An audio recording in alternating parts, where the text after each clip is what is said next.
again.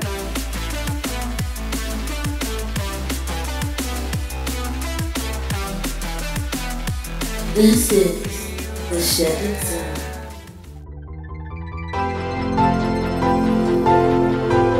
Yo, what's good everybody out there on YouTube? In spite of all of the news that I have not been reporting, because I just felt like, hey, I wanted to sit back and chill and make some other videos and make some other content that's not news. I wanted to talk about my top 5 favorite Sonic games, so let's get right into the next episode of the SHADIC Zone. Number 5 on my list is Sonic Adventure 2. It's just really good. The game is phenomenal. It's action paced, has 3 different gameplay styles that are unique, which is something I don't feel like a lot of people understand about the game. While they have some similarities in terms of just running and jumping, they're not the same. One shouldn't necessarily be like the other. It's 3 different gameplay styles. It has an amazing soundtrack and a good story despite its flaws. It's not anything over the top, but it does make you feel for the characters, and the ending of the game really does tie it all together. You know, it shows that, hey, even the villain can have some type of humanity. And it has aged considerably compared to, you know, SADX. SADX is, you know, that's a really good game,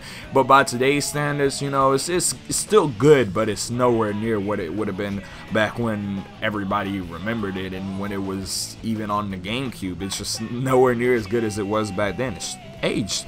And it's far more streamlined in that game because of the 3 gameplay styles. All 3 of the gameplay styles feel more fleshed out than they were in the, you know, previous game. I think SA2 is really a game you should all play. I just love the game overall, you know. I'm not saying this has to be the best game in your opinion, but it's a really good game. Number 4 on this list is Shadow the Hedgehog. And Shadow the Hedgehog is not a good game. I'm just gonna say it out right now. It's a very mediocre game. And I think a lot of people are gonna equate this to me thinking it's good. It's not good. I honestly don't think the game is good. It's really piss poor. The thing I can say about the game is it did keep me playing it, and I was very interested in the game.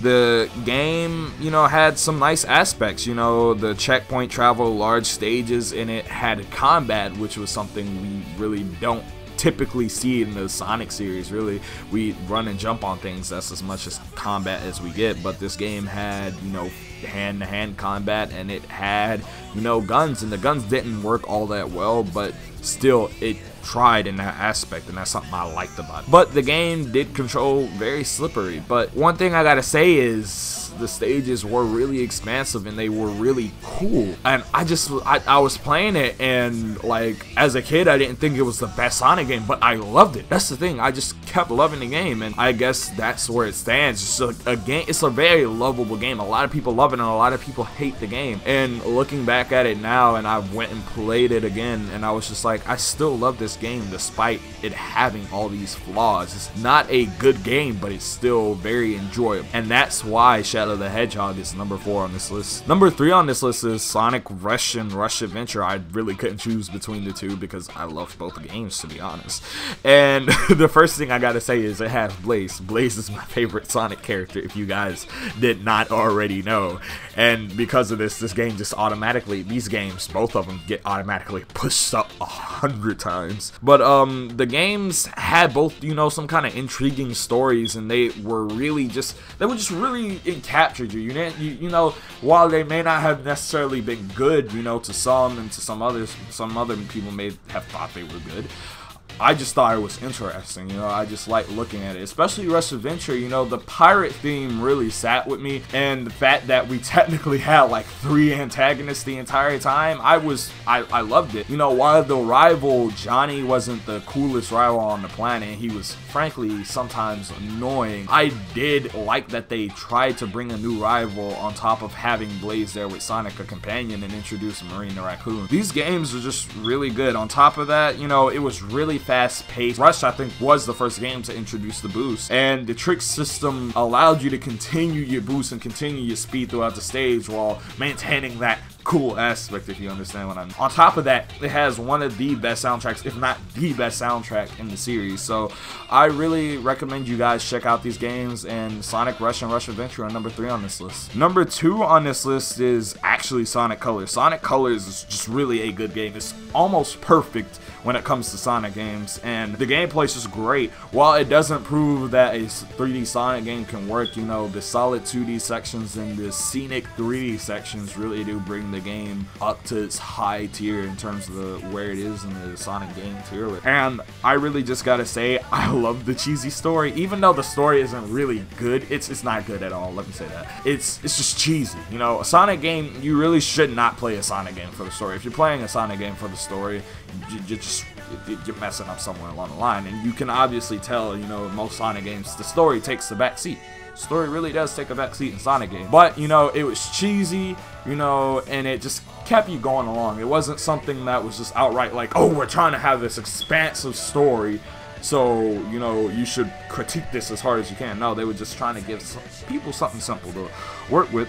But the combination of shorter and longer stages and the, you know, actual balancing of the boost make this game just phenomenal, because you have short levels that you can play in bursts. So say for instance you want to play the game, you just want to play a lot of the short levels, you can. You want to play some of the longer levels and play it for a long period of time, you can. And it has post-game content or just extra content there, such as the game land, and I really do appreciate that. And I'm speaking in terms of the 3DS and the DS game. The DS version is really just Rust with Wisp, and I love it. Sonic Colors really just does bring out some of the best aspects in a Sonic game, such as speed and, you know, the gimmicks of the Wisp. While some people don't like them, they really did work well in Colors. They weren't forced down your throat, and they did give you extra routes that you could take, and it adds replayability, especially with the red star rings. You need some of the Wisps to get some of the red star rings, and you can't get all the Wisps at the same time. So the game has replayability, has unique abilities different from other games in the franchise, and it's just really an overall solid game. And that's why Sonic Colors is second on my list. My favorite Sonic game of all time, you guys should already know if you've asked me this on stream, and that is Sonic 2. Sonic 2 has to be just one of the greatest experiences I've ever had with a Sonic. Sonic 2 is a game I'll always come back to. I'll always go back and play it when I'm upset about something, and it really just calms me down when I'm angry. It's just that type of game, you know, and I feel like everybody has that game, and Sonic 2 is probably my, you know, this and Breath of the Wild are my favorite games of all time. I just can't stop loving this game. The game has not aged, really. It really hasn't aged. All the classic Sonic games, maybe Sonic 1 and CD have, but Sonic 2 and Sonic 3 haven't aged all that much, you know. And while some level tropes or just, you know, design aspects are not really that good for today, many of them are, and many of them retain their, you know, strengths. And I really love that about the game. The game has a really nice sense of speed while also having like that sense of difficulty that you need in a game. Speed really is a reward in this game, especially in levels like Chemical Plant Zone. Chemical Plant Zone, you feel like the world is moving slower than you are. Everything, time, you're moving faster than the speed of time. That's really the sensation you get in that kind of level, and I really do love that about Sonic 2.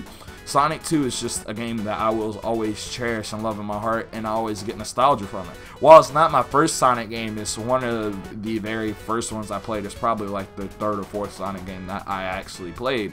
So I really just do love this. If you guys like my list, or, you know, you could just tell me your top 5 favorite Sonic games down below. This has been your man Shadicstick. Don't forget to comment, like, and subscribe. Share this video out with your friends, and I'm out of here. Peace. Kiss, kiss.